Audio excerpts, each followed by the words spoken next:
Hi everybody and welcome to another Wednesday night cooking demo. I'm Chef Nicole. I'm here on behalf of the Kitchener Market.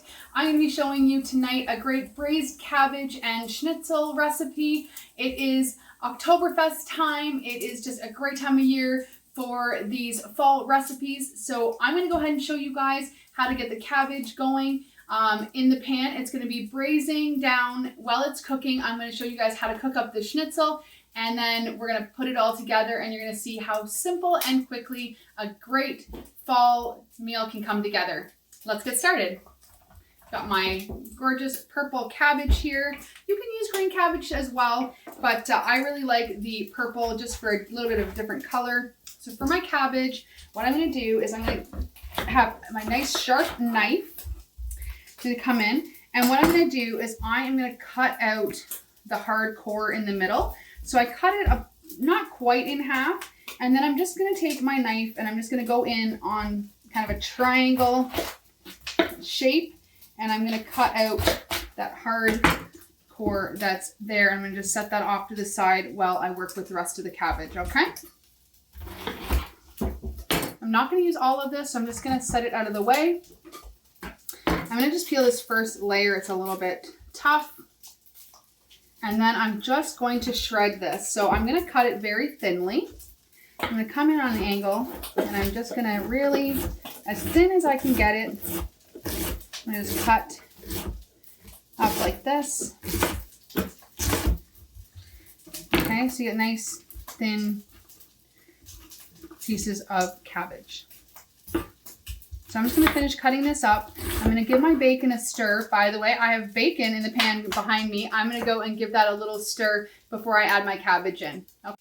Onion, I am going to be thinly slicing this onion as well to go into my pan with the cabbage. I'm getting the cabbage started first because it does take a little bit longer to cook down than my onion and apple does. So by starting that in the pan first, it's just going to help the cooking time to go a little bit faster. So I'm going to go ahead and just cut off. I'm going to cut off the little end here, but I'm going to leave the root end intact so it's easier to slice up. It won't come apart. I'm going to put that into my garbage bowl. I'm going to cut in half, peel off my first layer, maybe even one layer down just to easily remove the skin.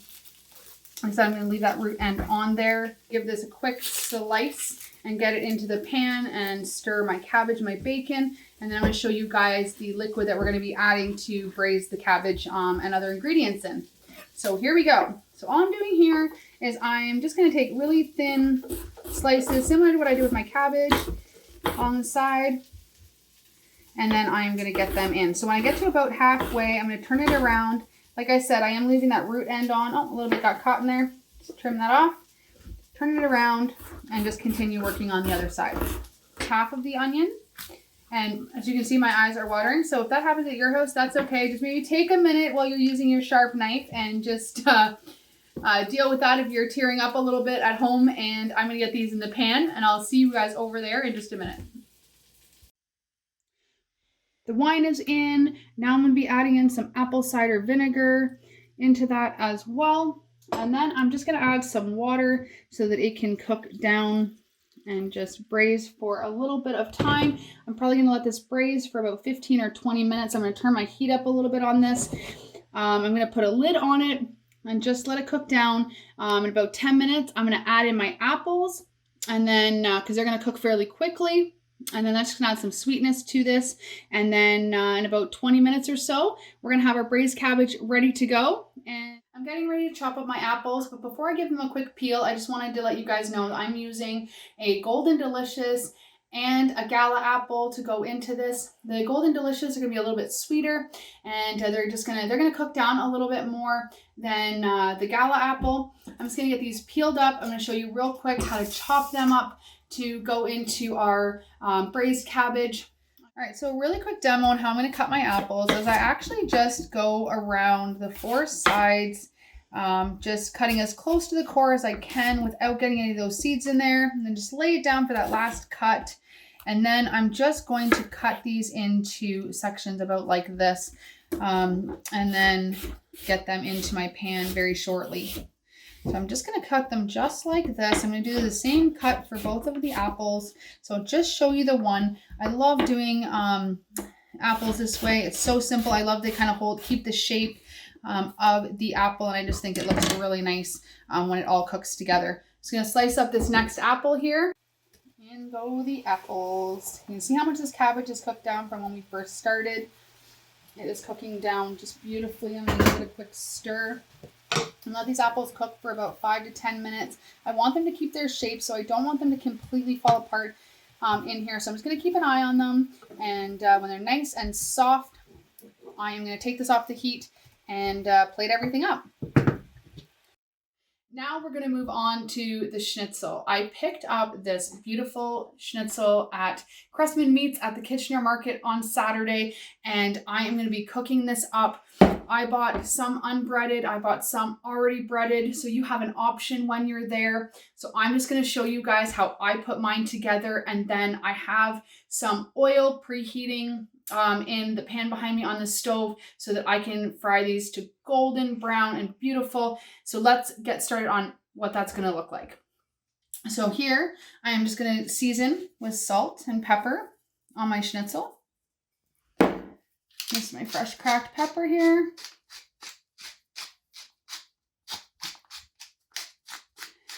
All right.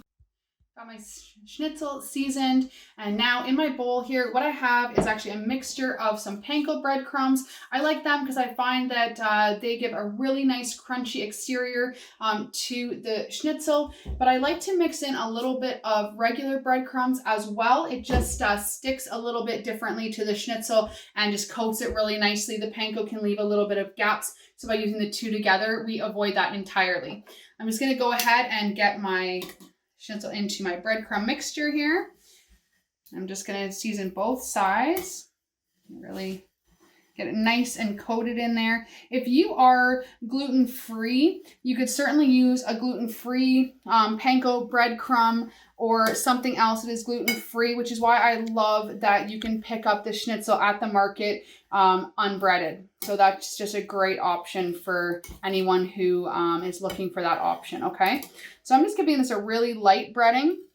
I'm going to get the other one in as well and just give it a quick coat, and then I'm going to head over to my pan and I'm going to fry these up. I'm also going to fry up the ones that are already breaded as well, and I'm going to show you guys how to not lose your crispy exterior when you take it out of the pan. We're going to put them out on a wire rack on top of a baking sheet so that they can sit there while I finish cooking the other ones without them getting soggy on the bottom. So I'm just going to finish coating these and head over to the pan. See you right there. They're going into the oil. Oh, yeah, you want nice hot oil, guys. Always make sure that you are laying your meat down into the pan away from yourself so it doesn't splash on you at all. And then we're just going to let this cook. And it's going to be that golden brown. I'm going to grab out my wire rack while these are cooking quickly, and so I can set them up once they're ready to come out. They were cooking for about 3 minutes on the other side. I've just turned them over, and you can see how golden and beautiful these are. I'm just going to let them cook for about 2 more minutes, and then when the other side is crispy as well, I'm going to lay them out. You can see over here I have my wire rack on my sheet pan, and that is where they're going to hang out while I cook the rest of my schnitzel. So I've cooked up my schnitzel, and they are golden brown and delicious. What you're looking for, guys, if you want to take a quick temperature check, is you're always looking to cook pork to 160 degrees internal temperature. So I just used my probe thermometer through the side, especially for the thicker one. These did cook about 4 minutes per side, and they are cooked beautifully. So I'm going to set these off to the side and just bring my braised cabbage over, and I'm going to show you how the whole plate comes together. The schnitzel is cooked, the cabbage is braised, we cooked our apples down, they still have some shape to them. I'm just going to show you guys how to plate this up, and then that'll be it for me for today. It's a beautiful purple color. So there it is, guys.